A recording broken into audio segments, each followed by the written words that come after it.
Pero ako natutuwa dito sa bata dahil sa kabila ng lahat, meron siyang buong pangarap. Siya po. Then, anong edad ninyo magkapatid nang iwanan kayo ng nanay ninyo? Walang taon po ako tapos yung kapatid ko po. 3 taon. Iniwan kayo ng nanay ninyo. Kaya kayo napunta doon sa Sorsogon. Kaya kayo napasa kamay, nasa poder kayo ng lolo ninyo, lolo at lola. Angkot na karanasan yung nangyari sa buhay mo, no? Nakulong na. Papatawad mo ba kung sakali humingi ng tawad yung lolo mo? 12 years old si Luella, mga katuwang. Luella, anong gusto mong tulong? Nakapagtapos po kami ng kapatid ko po ng pag-aaral. Ito pong apo kong ito, pag pinaliliguan ko, umiiyak dahil hindi daw po niya nadanasan kay mama niya. Sisikapin daw po niya makapagtapos at maging engineer daw po siya o kaya pulis, lalong ano daw po. At hahanapin daw po niya si mama niya at sasabihin daw po niya, anong masasabi mo sa akin? At ganito na ako.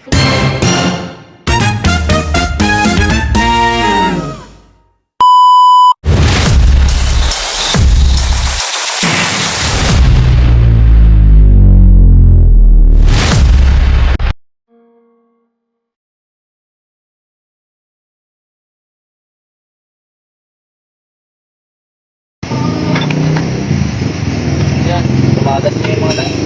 Ha? Dagas na yung langis eh.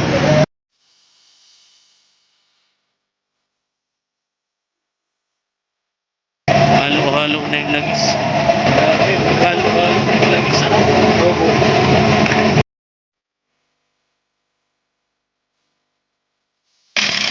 Grabe, inaalat yata tayo ngayon, mga katuwang.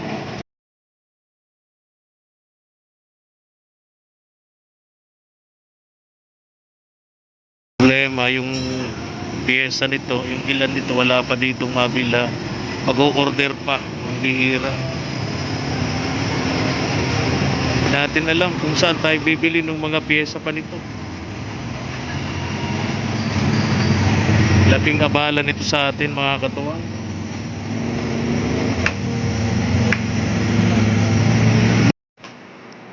Ayan, problema. Wala daw silang available na piyesa dito sa tindahan. Kaya, ayun, maghahanap tayo sa sentro nitong Daet. Problema kasi nila, maghihintay tayo, mag-order daw sila. Naghahanap na po tayo ng mga piyesa na gagamitin dito.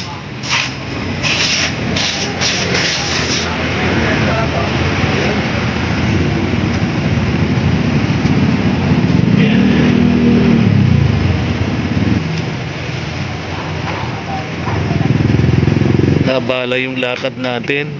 Katapos nito pupuntahan natin si Pastora Brenda at may pinagkikiusap siya sa akin, maglolola, na gusto niyang makasama sa listahan ng mga pamilyang tinutulungan natin, mga katuwang. Tapos pa lamang pong matapos itong motor natin, kaya diretso na po tayo ngayon kay Pastora Brenda. Tara na po. Ay, mga katuwang, sa chapel ni Pastora Brenda, dito siya. Samahan po tayo ni Pastora at di po natin alam kung saan lugar yun. Yung lola na may 2 apo na humingi po ng tulong sa atin. Pastora! Nabigla ako. Andyan agad kayo sa pintuan. Kumusta po si Kuya Simon, yung asawa niyo ho? Ay, okay man na po. Okay Lahat na. ng kanyang blood chem is, laboratory blood chem, okay man po nila. Laboratory test niya okay naman. Nakalabas na po ng ospital. Okay. Ang problema lang po natin, ang problema ko lang po is yung sa puso niya may konting bara. Saka mababa ang potassium. Oo. Mm. Dagdagan niyo yung kain ng saging na saba Opo. para tumaas-taas yung potassium niya. Opo. Pastora, yung pinatutulungan niyo po sa akin, na sabi niyo po sasamahan niyo po ako, yun po ang gusto ko po sanang mapuntahan natin. At yung istorya po ay masyado akong naawa dun sa bata, no? At ang nag-aalaga lang ngayon yung kanyang lola. Opo. May lolo po ba? Meron?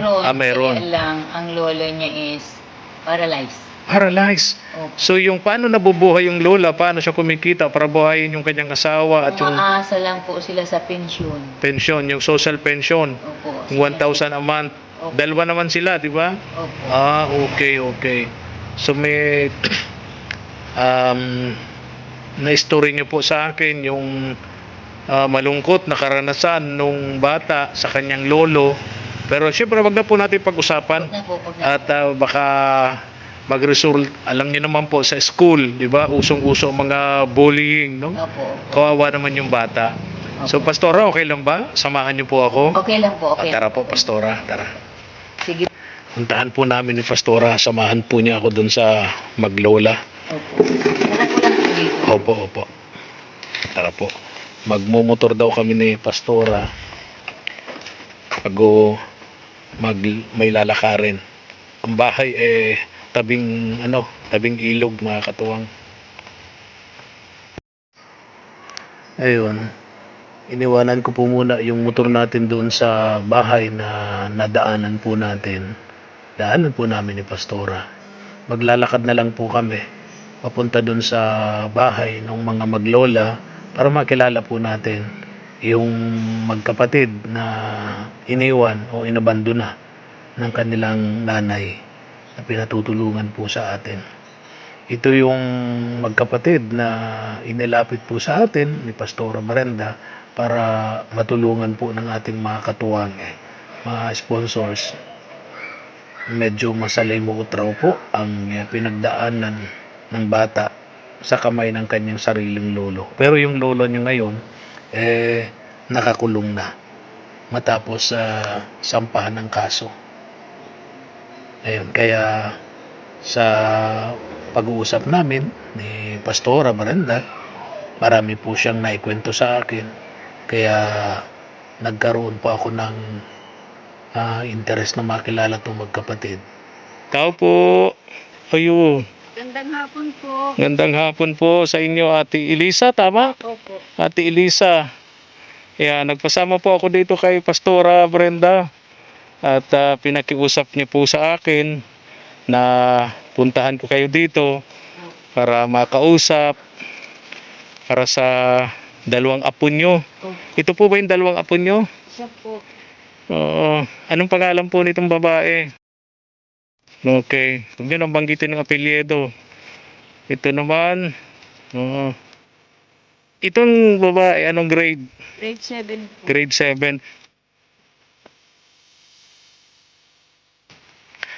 Ayan. Pasensya na po kayo sa bahay namin. Okay lang po. Nailisa, dyan po itong dala ko. May tinapay dyan, oh. Pasensya na po kayo. Maraming salamat po. Marami na po. Malaking tulong na po ito sa Opo. amin. Anong grade ditong apo yung isa? Grade 3 po. Grade 3 to. Ito ay grade 7. 7. Ngayon. Lagi daw kayong nasa Sorsogon. Sila po. Ay, mga bata. Dahil dun sa naging problema ng batang ito dun sa kanyang lolo. Ayoko na pong i-discuss pa natin yung malungkot na karanasan itong bata dun sa kanyang lolo. Ang importante, nakakulong na. Tama? Nakakulong na po yung lolo niya. Oo. Ayoko na pong i-discuss pa, pahabain pa yung usap natin tungkol doon. At trauma yan sa bata, yung naging karanasan niya sa kadugo pa man din niya mismo, sa lolo pa man din niya mismo. Kaya pag may mga ganyang issue, ayoko pong hinahabaan pa ang kwento, ang istorya, kasi nagiging traumatize sa bata yung istorya, no? Pero ako natutuwa dito sa bata dahil sa kabila ng lahat, meron siyang buong pangarap. Siya po. Buong buo pa rin ang kanyang pangarap na makapagtapos ng pag-aaral para sa kanyang pangarap. Ano nga pangarap mo, Neng? So, yung ibang bata kasi na may ganong karanasan, experience na ganon, nawawala na ng pag-asa, nawawala na ng pangarap, no? Pero itong apo nyo, may pangarap, maging chef, no? Ayan, very good. So, ito ay first year, high school, Grade 7. grade 7. Then, anong edad ninyo magkapatid nang iwanan kayo ng nanay ninyo? Walang taon po po tapos yung kapatid ko po pupunta. 8 years old ka. Tapos itong kapatid mong isa, 3 years old. Iniwan kayo ng nanay ninyo. Humiwalay sa inyo. May asawa na ba yung nanay ninyo? Ha? Wala namin alam. Wala na kayong kontak sa nanay ninyo. Oo, matagal na. Kaya kayo napunta doon sa Sorsogon. Kaya kayo napasa kamay, nasa poder kayo ng lolo ninyo, lolo at lola. Pero isang malungkot na karanasan yung nangyari sa buhay mo, no? Kulong na. Kaya sila pumupunta madalas sa Sorsogon para may hearing, Opo. nagkakaroon ng hearing, ano? Nakakulong na yung lolo. No bail yun eh. Walang piyansa yun kapag ganong kaso. Walang piyansa yun. No bail recommended ang husgado pagdating sa parting yun, no? So, ngayon nakakulong na yung lolo mo. Mapapatawad mo ba kung sakali humingi ng tawad yung lolo mo? Hindi. Grabe yung ano. Ilang beses ginawa sa'yo? Dalawa po. Ha? Dalawa. 2 beses. Saan yung papa ninyo, ne? Nandun po sa Manila. Oh, bakit nandun? Para po magtrabaho tapos hindi po, minsan po lang siya nagpapadala. Kasi po mahina po yung biyahe niya. Kasi kung minsan po mahina po yung biyahe niya or sira po yung truck. Driver sa truck. Opo. Bibihirang magpadala kasi bihira naman magkatrabaho ang tatay mo. Okay, pero nagpapadala naman din kapag meron. Luella na lang itatawag ko sa iyo, ha. Luella ay grade 7. So anong edad mo na, Neng? Grade 7? 14? Yan po. 12? Batang-bata. 12 years old si Luella, mga katuwang. Luella, anong gusto mong tulong? Ha? Makapagtapos po kami ng kapatid ko po ng pag-aaral. Mm. At matupad po yung pangarap ko namin kay Papa. Mm. Hirap na hirap po sila lolo at lola namin po ng pera para mapag-aralan po kami. Gusto ko po makapagpatapos para matulungan ko po si lolo at lola at si Papa at yung kapatid ko po. Talagang problema natin na Nanay Elisa, no? Mabagyat sa pakiramdam kapag may mahal ka sa buhay na biktima, di ba? Napapanood lang natin sa TV, na sa social media, yung mga ganong hindi mo akalain na pati yung apo mo magiging biktima, no? So ang gusto ng apo mo makatapos ng pag-aaral dahil ramdam daw nila yung paghihirap ninyo na sa pera. May pension po kayo sa senior, ha? Meron ka? Mayroon po. Yung asawa nyo? Wala po. Ikaw lang. Opo. Bakit ganun? Bakit ikaw lang ang meron, yung asawa mo wala? Ha? Oh, Matagal na? matagal na po. Bakit? Bakit hindi kayo nakukuha?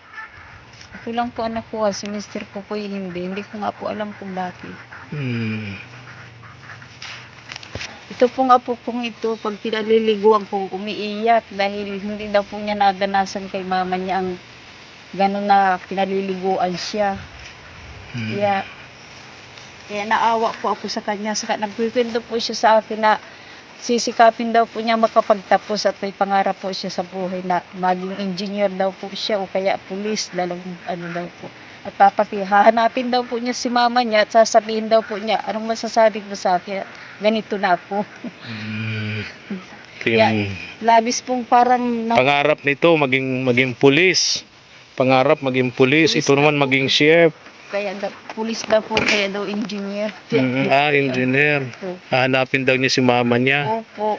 May Tatanungin daw po. unti-unting nagkakaroon siya ng hinanakit Opo. sa nanay niya, no? Parang naghahanap po siya ng pagmamahal ng isang ina. Ng isang ina. Opo. Kaya sabi sa akin, buti lulat sa'yo kung nasumpungan yung Pagmamahal pagmamahal ng isang ina ng isang na ipinagkait sa kanya nung kanyang tunay na nanay. Yung pong po parang naano sa kanya. Oo. Ano po yung nararamdaman ko. Luella, may gusto kang sabihin kung nanonood ngayon yung mama mo? Anong pangalan ng mama mo, Luella? Luella, may gusto kang sabihin sa nanay mo kung nanonood siya ngayon? Mama, bakit ka kami iniwan dito pala lolo at lola ngayon na naghihirap sila? Apa po ang mga kasalanan po namin sa iyo? Lahat po namin ginagawa po sa iyo at inaalagaan po namin kayo. At may mga sakit po kayo sa damdamin or may heart attack po kayo. Ha? Nagpapasalamat po kami kay Kuya Efren na tumala po siya rito para tulungan po kami. Tapos, salamat rin po kala lolo at lola na siya po ang nag-aaraga po sa amin. Dapat sana na mama namin na siya mag-aaraga sa amin ngayon. Pero iniwan po kami. Sana mama maayos lang dyan ang kalagayan niyo dyan sa nang tayo. Ngayon ito ay iniwan niyo na kami ng ano po, tatlo po silang magkakapatid. Yung pangalawa po namatay Sunod dito kay Luella. po. Opo. Sunod kay Luella. Babae, lalaki. Lalaki po. Anong kinamatay? UTI daw po. Oh, UTI? Opo. Talaga? Opo. Nagkasakit po siya sa kidney. Sa kidney. Sakit sa kidney, sa bato. Yung kapatid mo ning na isa. Anong edad ng mamatay? 8 po. Ha? 8. 8 years old. Dito na namatay sa Bicol. Sa Manila pa. Sa Sorsogon. Okay. Ha? Ang ospital. Malayo sa Sorsogon sila. Malayong lugar sa probinsya ng Sorsogon. Sa may dagat na daw. May dagat na Coastal. Coastal Barangay. Okay.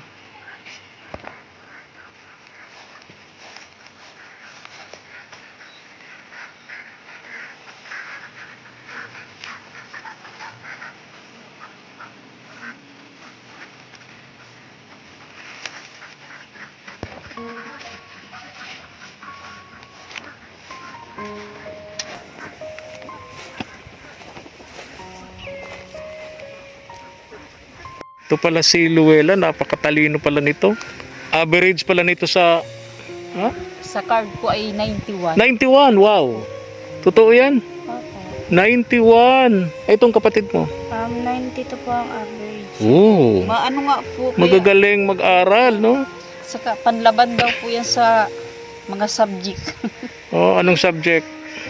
Anong subject? Nandito ka, ha? And spelling. Math and spelling. O di magaling itong mag-spelling. Ikaw naman, Sa spelling po. spelling din. Tapos crispy, tapos poster making slogan. Wow. Tapos sa English. Matatalino pala talaga itong mga apo nyo, Nanay Elisa. Kaya Kaya nakakapanghinayang, ano? Kapanghinayang na hindi makapagtapos ng pag-aaral. may pangarap, mga pangarap po sa buhay sila. Masisipag mag-aral. Oo, talaga ha. O, babay na. Alis na ako, Ate Elisa. Pati po yan. Mata. Mata, bakit? At pag wala po Pansin ko nga yung salamin niya, masyado makapal. No? Pag wala po yan sa lamin ay pirikit na po. Oh, hirap na makakita. Siya po. Sige. Ate Elisa, Po. alis muna ako ha. Opo. Alis muna. Maraming salamat po sa pag... Neng, alis muna ako, Neng, Luella. Babalikan kita. Balikan ko kayo magkapatid dito sa bahay ng lola mo. Ano? Anong pangalan nito nga? Salamat po. Pangalan nito?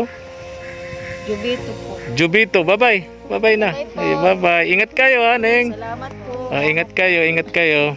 Sana si Pastora. Pastora, tara na po. Tara po. Oo, paalam na tayo dito. Paalam na po. Maraming salamat po sa paghanap ninyo sa amin. Opo. Yes, opo. Sige po. Nagpapasalamat po at nasumpungan na ninyo po Opo. itong apo po. Sige po. Okay. Bye-bye na po, Nanay Elisa. Para po Bye-bye, bye-bye. makapagtapos sila sa kanilang pangarap sa buhay. Sige po, sige po. Sige po. Sige po. Salamat. Tayo na po, tayo na po. Punta na kami. Sige, may naman po talaga.